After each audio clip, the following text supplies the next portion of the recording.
but he's looking at Mission Impossible movies, looking at the scenes and checking to see how realistic it is. And we're checking to see how truthful he is. So, yeah, let's do it. That there's some kind of chase scene. In reality, if there's a chase scene, you are very bad at your job. My name is Andrew Bustamante, and I spent 7 years as a clandestine officer serving around the world with the Central Intelligence Agency. I'm back to look at more Mission Impossible spy scenes and judge how real they are.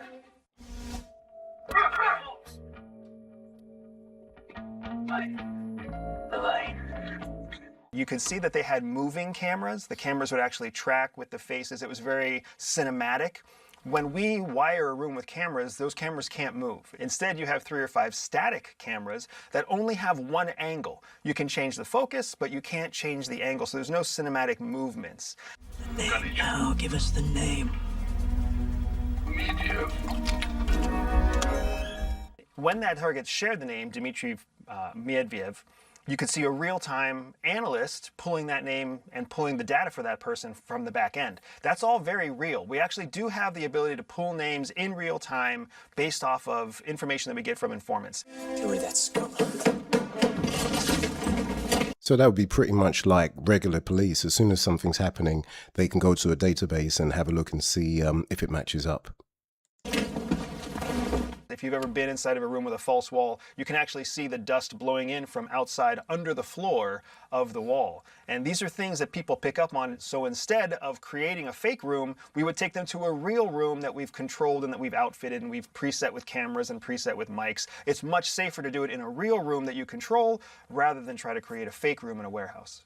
So what they're talking about here is a black site. A black site would be a location that, for example, the CIA or MI5 or MI6, whoever, they take you to it, and that's where they're going to interrogate you, drug you, and also use, in some cases, enhanced interrogation, which we call torture. They call enhanced interrogation, or they say they don't do it anymore. All right, let's continue.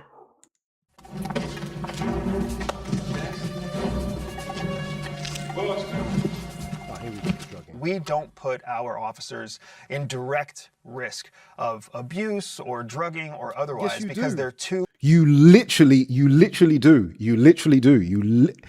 Everybody knows that you do. These are the people that literally send weapons to the Middle East to be dropped on children's heads in Gaza. But they're saying, but no, we definitely don't put drugs into people so that they'll tell the truth or be under pressure. Come on, knock it off. High value of an asset. Instead, we would bring in somebody else. We would bring in a volunteer. We would bring in a contractor who wasn't a trained officer because the risk of having a trained officer permanently injured is too great. Okay. So he's saying, if I'm hearing this correctly, he's saying that he'll bring somebody else in who isn't one of the people under contract, isn't an officer. I mean, if I'm getting this one wrong, tell me in the comments as well. But as far as I can know, let me see what he's saying. Of abuse or drugging or our officers.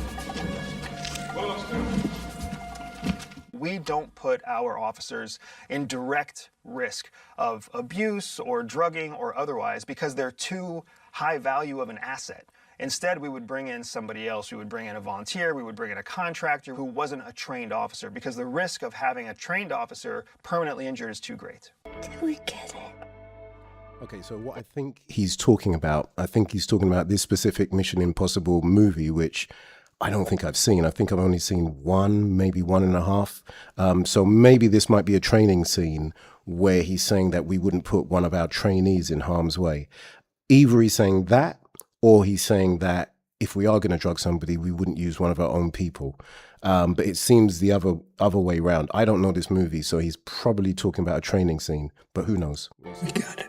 The fact that, as crazy as it seems that they would make this whole scene just to get information out of a person instead of maybe a standard interrogation, we actually have operations in our history, one of them known as Midnight Climax, where something very similar... Oh, no, he was saying that. He was saying that he wouldn't get a CIA operative or officer to do it, somebody who's fully, who's accountable. They would get somebody unaccountable. That's what it seems to be the case, what he's saying. was carried out, where there was a room in our history, one of them known as Midnight, instead of maybe a standard interrogation. We actually have operations in our history, one of them known as Midnight Climax, where something very similar was carried out, where there was a room, it was wired with cameras and audio, targets were brought in, and they were put in precarious situations to see how they would react. So Okay, if you guys have ever heard of Tom O'Neill, very, very, very good guy. I've been speaking to him for about 5 years. Fantastic. One of the best journalists in the world. And he was the one who reported on Operation Midnight Climax, and especially the MK Ultra program. Absolutely incredible. You guys should check him out have a look on Instagram. He's on there. Yeah, and also on YouTube, you're going to see some videos.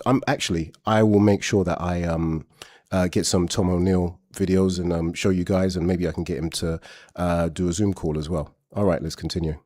Again, it's fairly realistic in terms of the concept, maybe not in terms of the specific execution. I would give this spy scene a solid 7 in terms of its reality.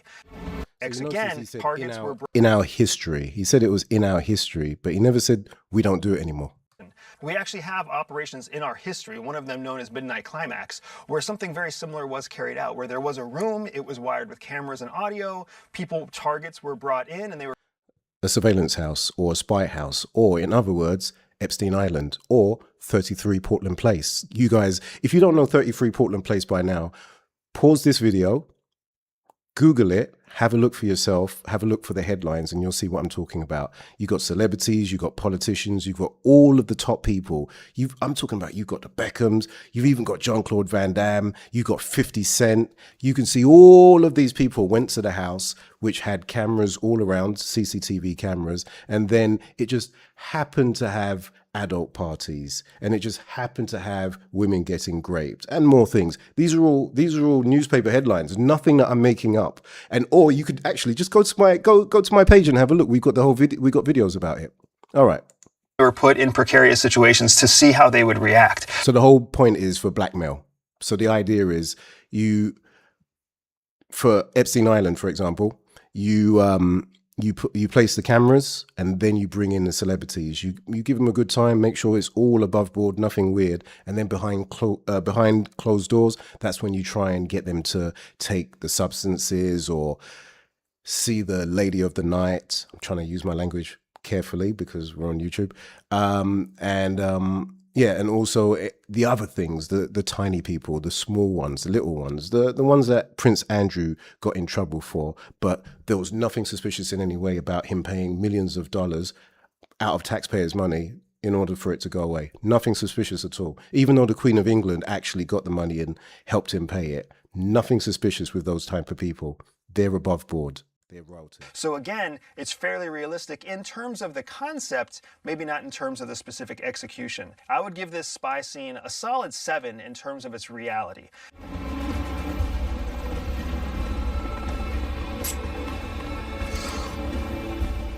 So first, you have the helicopter floating over the building. Now, you don't want that kind of a noise signature when you're trying to clandestinely infiltrate a building, because even if the people inside, the security team inside the building doesn't hear footprints on the roof, they'll all see this helicopter hovering across a building, let alone see a man hanging out the front, hanging out the side, getting ready to dive into the building, right? So they completely abandon the idea of clandestinity in terms of the noise element.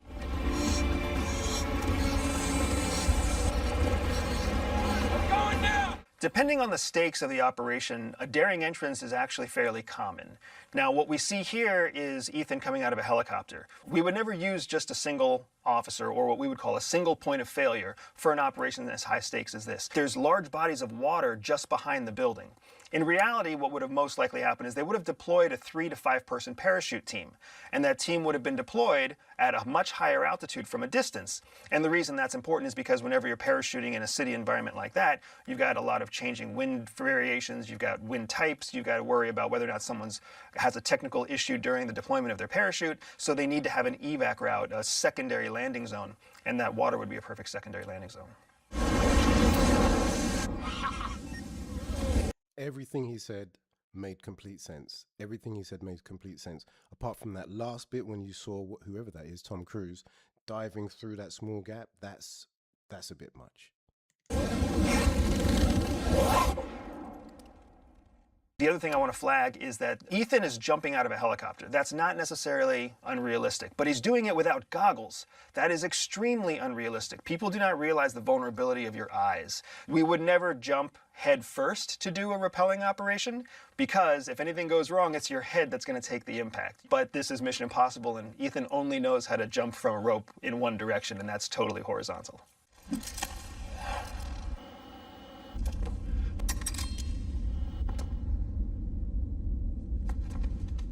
When Ethan actually takes off his clip and very silently does a backflip to jump to the floor, they're showing you how careful he's being about not leaving a noise signature, the same kind of noise signature that the helicopter just left outside. So a little bit of inconsistency there. However, they are trying to get at a very important point. What they're trying to show is the importance of timing in an operation. And timing is crucially important. In fact, field officers will repeat an operation many, many times in a fabricated building, on a tabletop. They'll go through timings in their head to make sure that we reduce the risk of opportunity being discovered by our target itself. Okay, retracting cable. It is very common to have a team, and the team that's represented oftentimes in Mission Impossible is also accurate. There's a technical person, there's usually another paramilitary person along with Ethan. Ethan himself is oftentimes the core collector, the person who's actually collecting the intelligence. One thing I do want to touch on, the idea that you'll always work with the same team year after year, operation after operation, that's actually inaccurate. If anything, what you find is that we intentionally diversify our teams. And what that's doing is it's kind of democratizing the skill set so that everybody understands how to work with people of different varieties, different ages, different opinions. There's a lot that I want to give this clip credit for because it does show some very interesting elements. Like Before he carries on, I would say that makes absolute sense. In many ways, you've got Mission Impossible, which is more realistic than James Bond. As much as I like the James Bond franchise, I'm a big fan. It doesn't make any sense. This guy, from what I've seen in reality, it does not make any sense. James Bond running around on his own, it just doesn't happen. More often, in reality, a team would even be bigger than the Mission Impossible team. I mean, Mission Impossible team, what's that? 5 guys or 6 guys? In reality, an intelligence, a spy agency team, a surveillance team would be 28 people. So that would include the guys on the ground, just like Ethan or just like James Bond. And then also you'd have undercover operatives walking around, making sure everything's okay, depending on the mission. You'd have weapons people, so not everybody has a weapon, depending on the mission. And also you have drivers. So to move them around, if they're following somebody, to move them around and get them from place to place quickly, they would have that as well. You'd have tech people to make sure that they're tapping into the phones, tapping into the devices. Also, you have a drone operator. Now, 2026, you would have a drone operator making sure that's overhead. 1 drone, sometimes 2 drones, and they can run automatically as well. They can recognize your heat signatures, and they can also recognize your profile and follow you. They can recognize your clothing. So yeah, they'd have a lot of people, and they'd have somebody at headquarters they're liaising with, and then also somebody who would be in charge. So the idea of James Bond running around on his own is absolutely a million miles away from anything you could ever imagine. And also they can have a honey trap. So they would know your profile if you're the target. They would know your profile. They would know your tastes, what you're into. And if you're into women or men or whatever you're into, they would have that person on standby so that they could send that person to go and deal with you as well and distract you. And sometimes they'd have friends or family members, traitors, who they can call at short notice in order to get you to go somewhere as well. So yeah, what he's saying about Mission Impossible being a bit more realistic than people would give credit for, yes. But then also, if you've got 5 people, it's not enough. 28 is normal. 28. Like So managing your number, noise more than signature, people imagine. like the importance of timing. But the way that they carry Oh, out let is me just more... say, the reason why you'd have 28 on a surveillance team is if you're the target, you don't want the target to keep seeing the same face over and over and over and over again. So you want to keep your distance, but then at the same time, you want to rotate the team and you want to keep them further away. You don't want them following behind. You'd want somebody walking in front of the target. People would think there's always somebody behind you. No, there's always somebody in front of you. You have a drone above you, and on the parallel roads, the road on the left, the road on the right, you'd have a team moving along one team here, and they'd be moving along. And then as you reach the end of the road, that target would go left. And if you go right, he's just going to talk and he's going to say he's gone to the right. They don't even need to touch their ears also, because they've got the earpieces inside the canal of their ear. So that James Bond nonsense, you see them doing that, touching it, gone. What's that? That's for the 1970s, maybe the 1980s. Barely even the 1990s. By the 1990s, they'd already got rid of that. The early 2000s, late 90s, they got rid of that nonsense that sticks in the ear. They put the earpiece into the ear canal. So they can roam around, do anything that they want to do, and it's going to be protected. They can still stay in contact with their team. Movie than it is reality. So for this one, I'm going to give it a 6 out of 10.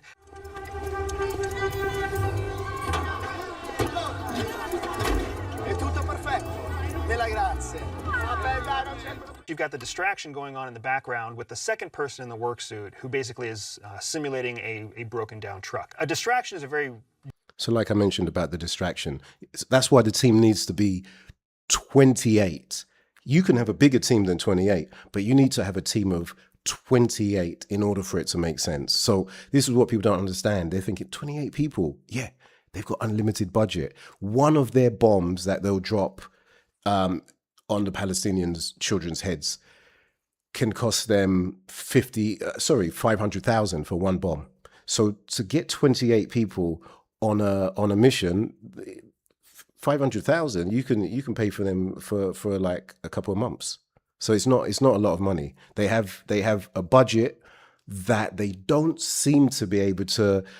I mean, the accountants turn up. They try and look and they try and say, okay, what have you been doing with your money? And it all seems to disappear.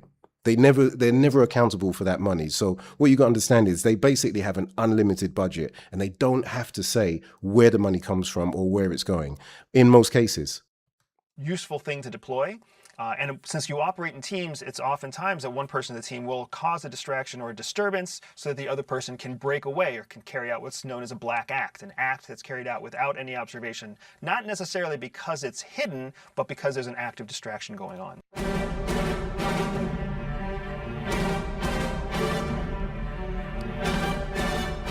So if we pause here, you have another instance of where Mission Impossible tries to get the concept across, but does it the wrong way. We would never execute something like this in what we call an open area of observation.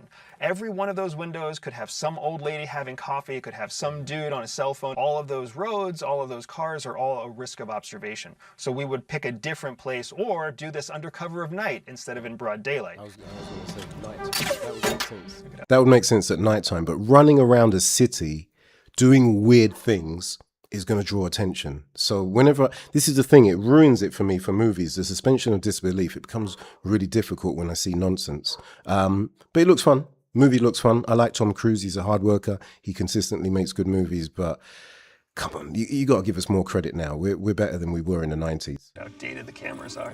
We do use jamming devices to jam radio signals or any kind of device that's sent over the airwaves. But in this case, it's a hardwired camera. You can actually see the wire from the camera, which is going back to whatever the central processing unit is. That's why he uses a manual jammer, right, that he fires from a gun.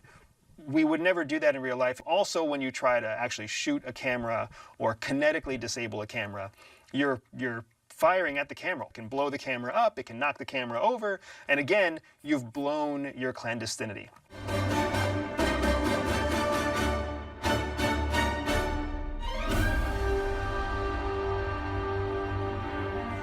One of the things that this scene does very well is when you see Ethan change his outfit from that of a workman into a priest. His rugged overalls kind of blended with the wall even as he went above and over the top. But as soon as he got into the courtyard, he did a quick change, very, very common. And then finally what you saw is he took his old costume and he actually bundled it. Now we do the same thing in the field. We actually bundle our costumes. They're built to be bundled so that they can't fall apart, so that you can wad them and throw them a long distance or dispose of them in some way. Take some pictures of the party for me. That's very smart. That's something I've never heard of. Bundling. That's smart. I like that. I like the idea.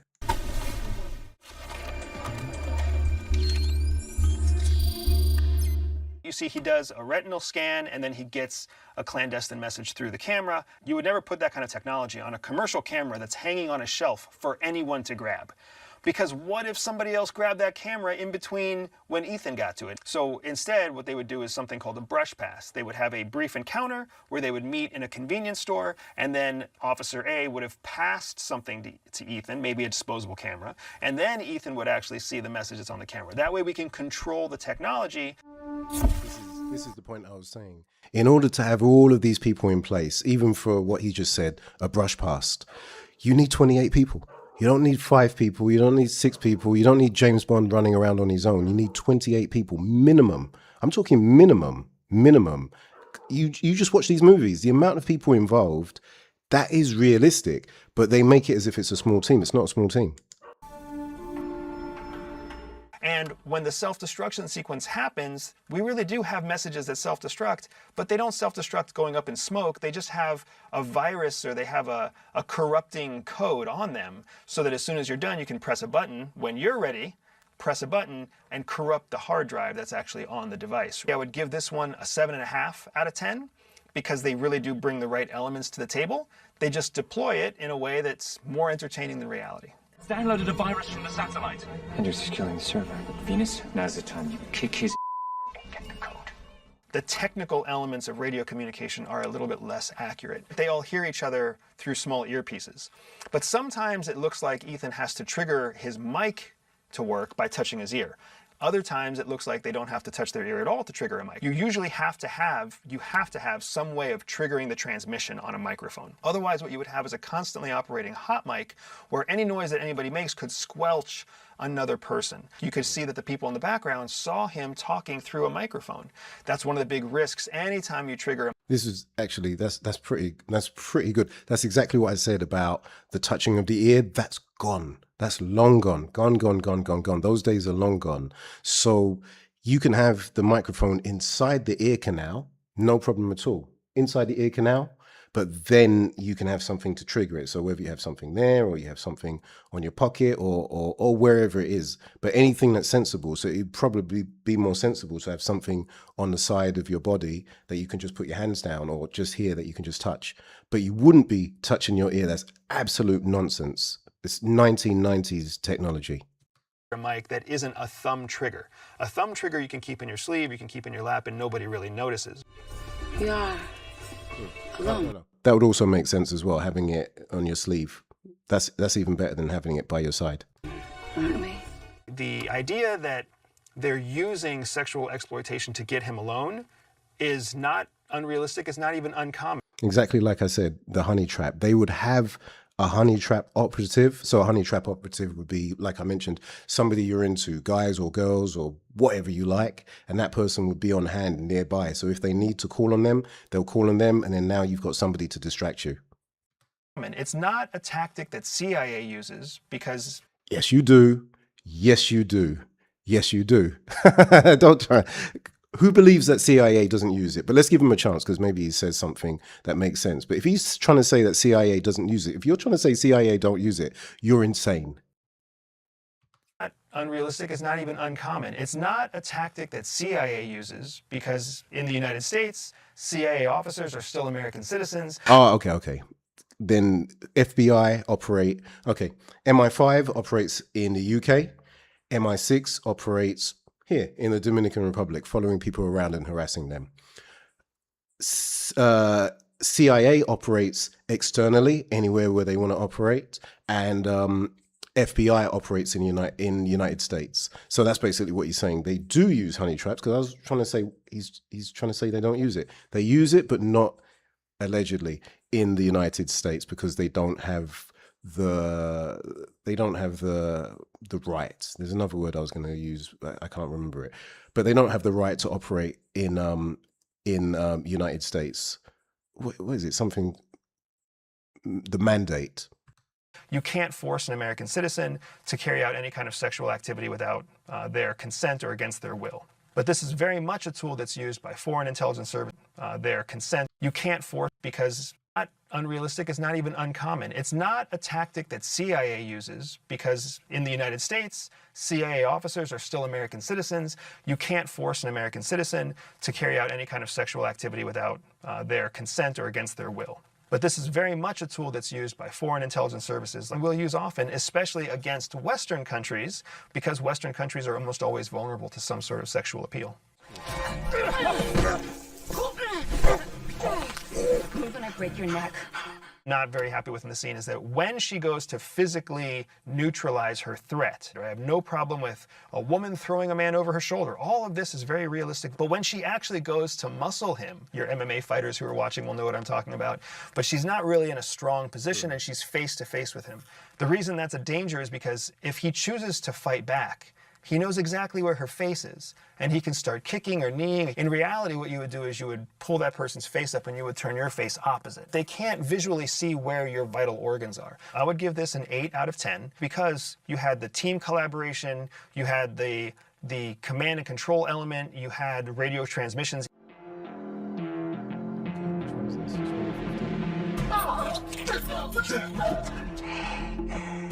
Now, the fact that he was cut on that part of his arm, that is a defensive part of your arm. We are taught to take a knife blow in this part of our body because of a lack of nerve endings and because of how strong the bone is in this area, rather than taking a knife somewhere else that could really incapacitate you significantly. That's absolutely true.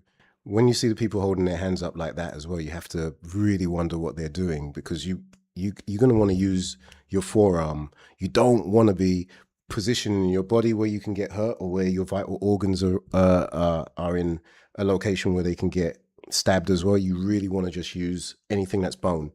Same as if you're blocking, you can use your knee as well. That's realistic. That's good.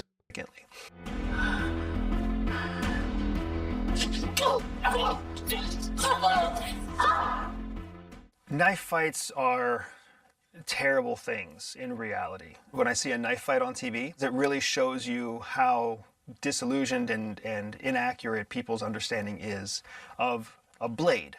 And one of the reasons why is because during our training, we are taught at all costs to avoid a knife fight.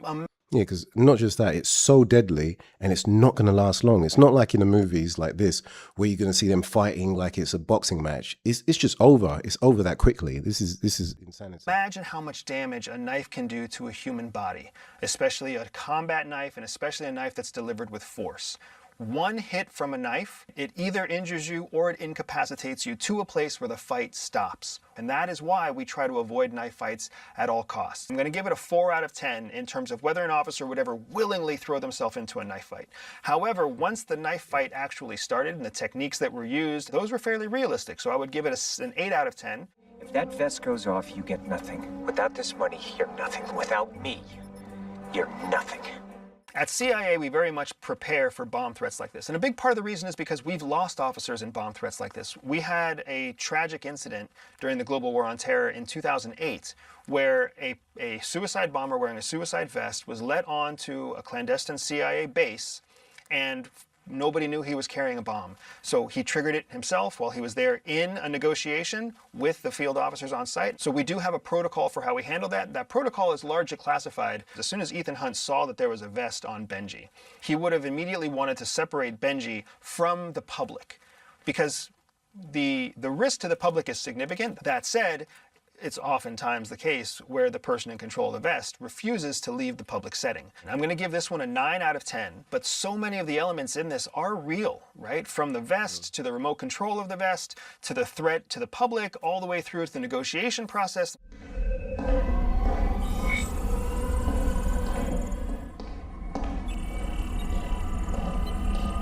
Actually, interestingly enough, just to take it away from that, interestingly enough, when you see that with the well, where am I pointing up there? You see that with the bodies where they can see the outline of the body. I'm going to be making a video. I think probably 50% of you guys know this already. They have a way of looking at you while you're inside your home using your own Wi-Fi connection. And if you decide that, oh no, I don't want them spying on me through my Wi-Fi, they can use somebody else's Wi-Fi because the range is vast. So even if you didn't have a Wi-Fi connection, they can log into somebody else's Wi-Fi and they can just pirate it and then they can look at the outline of your body as you move around your house. So I'm going to make there's a video that goes in depth. So I'm going to play that video. I'm going to break it down and do some commentary and explain what I know about it. And of course, they can be the experts and go in depth.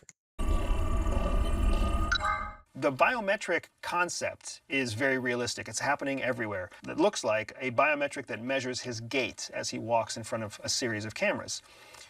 The challenge, though, is that the apparatus that they set up is extremely expensive. You've got a long, concrete hallway. You've got 8 cameras that have to go alongside the person. Yeah, it's not that complex. It's now 2026. It's not that complex. I hope that's what you're saying.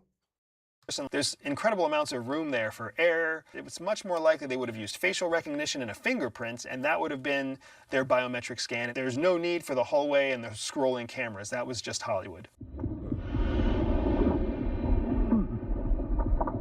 Yeah, now all they need is just one laptop, a little bit of tech to go with it. That's it. They can literally, not even that. If they've got the laptop and the laptop's good enough and it's already been designed for that purpose, they can literally just be anywhere in the world that they have an internet connection, and then they can find know your location, of course, already, and then all they have to do is just log into your Wi-Fi or log into your Wi-Fi, and then your Wi-Fi will show where you are inside your home, moving around. If you're sitting down, if you're cooking some food, if you're making love to your wife or your mistress or your side chick, whatever you're doing, or sitting on the toilet taking a poop, they can see exactly what you're doing. They can probably even see the little poo plop out as well, out of your bum. I don't know. I'm yet to see that, but I've seen the Wi-Fi work, and I've seen people moving around inside their properties. It's insane. It's absolutely insane. There is no privacy. There are no apps that defend against. He's working in some kind of underwater computer, it looks like. There are no apps that defend against the spy agencies. So forget about your own privacy. There are no apps. There's no Signal, no Captain, no WhatsApp, Apple they can get into. They can get into everything. So if you learn one thing today, understand that there is no such thing as privacy now. It's gone. It went probably 15 years ago. And he's trying to basically pass a fake authorization chip into the computer so that Benji's gate passes when he goes through the biometric scanner. CIA trains us how to operate in the water and sometimes under the water. But in reality, what happens is when you've got very specialized underwater or very specialized water-based operations, you would not call in a CIA officer to do that because it's not our primary skill set. What you would call in is a Navy SEAL or possibly even a Navy EOD person from the Special Warfare group, who are actually trained divers, trained to carry out operations. The idea of an underwater computer is inherently a terrible idea. You don't want water and electronic parts to ever be close to each other. I'm going to give this a 7 out of 10 because they're trying to make it realistic, but they're also making it quite fun.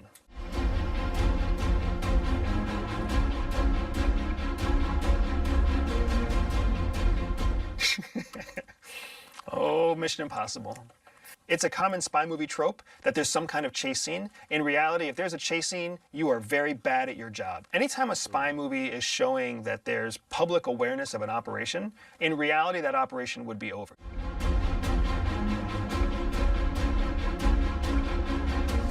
So there are a large number of CIA field officers who are trained how to use a motorcycle. Or sometimes you might have to know how to use a dirt bike. You might have to know how to use a scooter.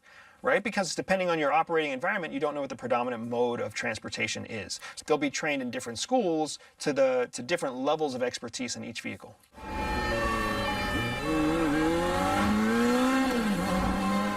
Tom Cruise, for real, you are a crazy person. I like Tom Cruise. Because anybody who's ridden a motorcycle knows how dangerous motorcycles at speed can be. Kudos to him as an actor. Stellar stuff, right? That said, what he was doing there by putting his feet out on the pavement was unnecessary at best. None of his speed or his turns would have been smart to put out a foot for counterbalance, because if his foot would have caught a rock, a stone, a corner of brick or something, it would have thrown off the rest of the balance on the bike, which it wouldn't have just thrown off the rest of the balance of the bike. It would have taken his foot off. If you get your foot stuck in something and you're moving that quick, it's gone. Say goodbye to your foot. speed you don't want to do. He was also riding that motorcycle at high speed without any kind of protective eyewear and of course without a helmet. But if this was a CIA officer carrying out an unplanned bike evacuation or bike exfiltration, then they would have at least donned sunglasses or some kind of protective eyewear to keep bugs and rocks and stones out of their eyes. You only get one chance to exfil, so you're going to do the best that you possibly can do.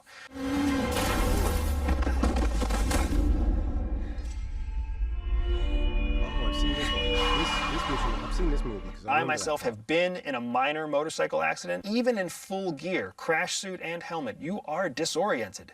Far too disoriented to be able to pull a knife, and far too disoriented to be able to pick one direction. I'm going to give this a 3 out of 10. Of the scenes that we've looked at today, this is by far the most disappointing. This is almost purely Hollywood.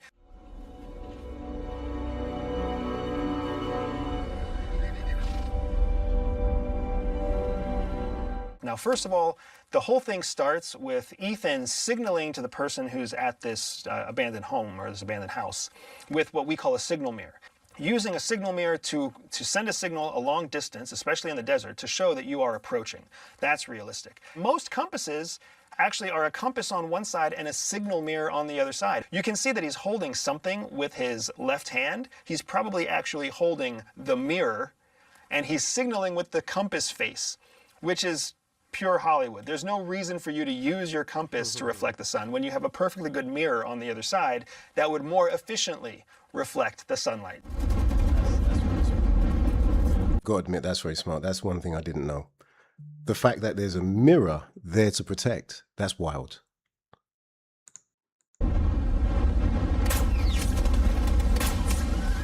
Sandstorms are nasty, nasty things. Desert operations are both realistic and plausible and extremely difficult because human bodies don't do well in the sand. Mechanical objects don't do well in the sand. Firearms don't do well in the sand. But horses are not going to run in a sandstorm unless they are very well trained horses. So the fact that everybody's riding horses in the middle of a sandstorm is already a problem. Second to that, with crosswinds and sand blowing everywhere, you have a sniper who's firing with high accuracy. Again, very, very difficult to do. Not impossible. I've seen some pretty incredible snipers in the US military, but none of them would want to try to shoot somebody with high winds and all that debris in the air because they're going to lose accuracy. It's certainly not going to be a one-shot, one-kill scenario like you see in this clip. CIA doesn't have its own snipers. When we need snipers, we will do something called seconding, or we will request them. We will temporarily reassign them from the military, from the Army, from the Navy, so that we could get sniper support to our operations.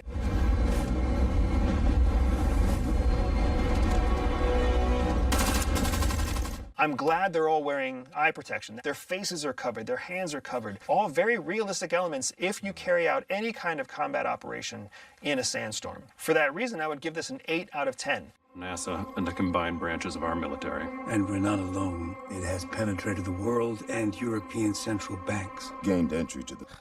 I would actually argue that modern day... And European central... Face. Look at this guy's face. What is going on with that face? Is that a mask? What's happening with this guy's face? I don't remember seeing this movie. Maybe this is bits and pieces of different movies. But I remember the bike crash, but I don't remember this. Banks. Gained entry to the... I would actually argue that modern day technology supports his ability to use a prosthetic face and however he faked his handprints to get through security. So that's what you're seeing there, is what we would call layered biometrics. Okay, so I was right, that was a mask. Yeah. The palm print as well as the facial recognition. Now, facial recognition is tricky because it's recognizing manufactured parts of the face, right? The distance between the eyes and the nose and the upper lip and the ears, and it's looking at all these different elements. But it's fairly realistic that it could be done, especially at top-tier organizations like CIA, to be able to fool traditional facial recognition. In the real world of American operations under the purview of the Senate and the Congress and the White House, chemical and biological weapons are a firm no-go. It's a huge violation of international law. It's a violation of international treaties. Outside of the US government, chemical weapons and biological weapons are still free game, right? You still see plants developing them in Syria.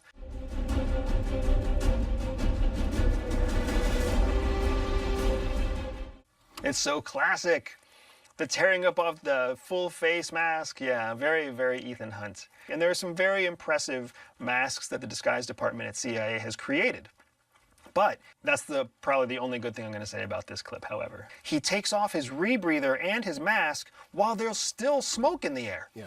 There's still the gas. This gas that instantly neutralized all these other people is still thick in the air, and he takes his stuff off. That just means he's exposing himself to the gas unnecessarily. This is another example of a very fun clip with Mission Impossible that is not very accurate or even very operationally consistent. So for this one, I'm going to give it a 5 out of 10. I've lost picture, need another satellite. Hacking the Russian Zenith 4 spy Head satellite. north, Ethan, she's crossing the bridge. First, you have this idea of hacking into satellites so that you can maintain overhead observation of your targets on the ground. Yes, you can hack into satellites, and yes, satellites can give you orientation, geolocation of targets on the ground. The green caricatures of the people running on a map. That's not what it actually looks like. But what you would see instead is just a red dot within whatever margin of error is acceptable for that platform instead of a person. And that would only be if there was something transmitting from that location, a cell phone or some sort of a tag or some sort of radio transponder that's actually on the target. Reggie, I don't see her. Where is she? Down the narrow alley and turn left. Okay, copy that. One thing I will say was very accurate about this is the way that they were communicating to each other. You could hear it in the terms that Ethan was using when he was saying, you know, copy that or good copy. You could hear it in Benji when he was telling him turn left, turn right. When they're using the terminology about different types of spy satellites. Ethan, our comms have been breached. You're talking to the entity. Turn left. Turn right. There's this moment where the AI takes over and starts to replicate Benji's voice. That's a very real thing, and AI does an incredible job of being able to replicate tonality, pace, voice recognition, etc. Lastly, when you actually see them destroy their computers, they're not helping the situation by destroying their computers. The fact that the AI can replicate their voice and has hacked into their transmission doesn't mean that it's hacked into their computer. So by destroying their computers, all they're really doing is cutting themselves off from staying in the fight. I would actually give this a 7 out of 10, because those elements are all very realistic, even though the movie magic is pretty heavy.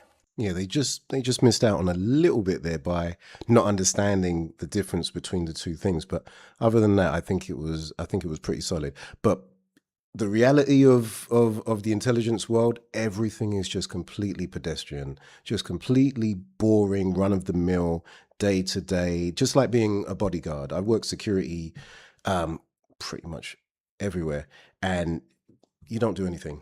You walk around, you drive around, you sit down, nothing happens. I had more drama working as a bouncer in London, England.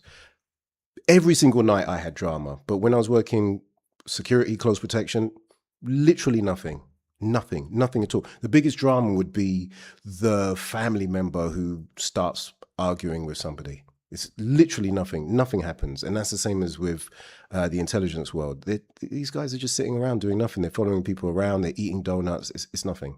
It's nothing. But Mission Impossible turns it into a whole thing. And then James Bond turns it into a whole thing. And I'm a big fan of James Bond. I love James Bond. Even I worked on the video game back in 2011 when we released it in 2011. So I'm a massive James Bond fan, but I know it's all nonsense. It's fun. It's popcorn. It's candy floss. It's nonsense. It's no nutrition, no education, nothing to learn there, but it's fun. And Mission Impossible is a more silly version of that. The one that's a bit more realistic would be Jason Bourne. Bourne Identity or whatever he's doing now. I saw number 1, that was great. I saw number 2, it was fine. Then I saw like a next one and I was disappointed. And then I just stopped. You gave him an aircraft carrier? Any tool that the U.S. government controls is a tool that can transport, ferry, or deploy a clandestine officer. So whether that's a military tool like an aircraft carrier, or whether that's a commercial jet that might belong to, you know, a federal worker or even Air Force One, anything can be used to deploy a civilian government intelligence asset in support of a government operation. The last thing I want to highlight is just when you actually see him deploy into the water, you don't see a mask, you don't see any kind of tank, you don't see any kind of breathing apparatus, you don't see fins. That's not how people deploy into the water. When you deploy into the water, you deploy into the water with all the equipment you need to succeed. I have deployed to extremely cold environments for operations, and operating in the cold is unlike operating anywhere else. But when you start getting into extreme cold, everything starts to fail, right? Batteries drain faster, things don't load as quickly, things freeze. It's a reminder of how strong Mother Nature is and how weak we as human beings are, which we sometimes forget when we go through our daily lives. Actually looks like there was a movie called Event Horizon, and it's like they got some of the cinematography from that. Aye, sir. My rudder is right full. If this was the Aye, sir. My rudder is right full. if this was the 1990s, the black guy that talks now would be the first one to die.